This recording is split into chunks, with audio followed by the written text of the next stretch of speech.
आज राष्ट्रवादी विधिमंडळ पक्षाची बैठक होईल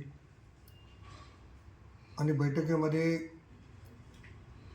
आदरणीय सुनेत्रावहिनी पवार यांचं नाव निश्चित होईल आणि त्यानंतर उपमुख्यमंत्री पदाचा शपथविधी होईल असं मला वाटतं. खरं तर मी आदरणीय वहिनींचं एक राष्ट्रवादीचा कार्यकर्ता म्हणून मनापासून अभिनंदनही करेन की एवढा मोठा दुःखाचा डोंगर त्यांच्यावर आणि पूर्ण महाराष्ट्रावर असताना कार्यकर्त्यांच्या भावनाचा आदर करून त्यांनी कार्यकर्त्यांची भावना ओळखून या सगळ्या गोष्टीला संमती दिलेली आहे.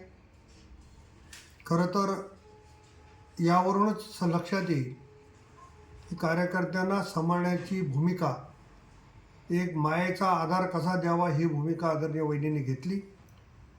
त्याबद्दल मी वहिनींचं नांदेड जिल्ह्यातील तमाम जनतेच्या वतीनं आणि राष्ट्रवादीच्या वतीनं आभारही मानतो की आमच्या सगळ्या भावना आपण ओळखल्या, आमचा अंतःकरणातला टाहो आपण ओळखला आणि दुःख बाजूला सारून माझा कार्यकर्ता, माझी राष्ट्रवादी, माझा महाराष्ट्र हे समजून आपण आम्हाला सर्वांना जे मान्यता दिली त्याबद्दल मी मनापासून, अंतःकरणापासून आदरणीय वहिनीचा आभारी आहे.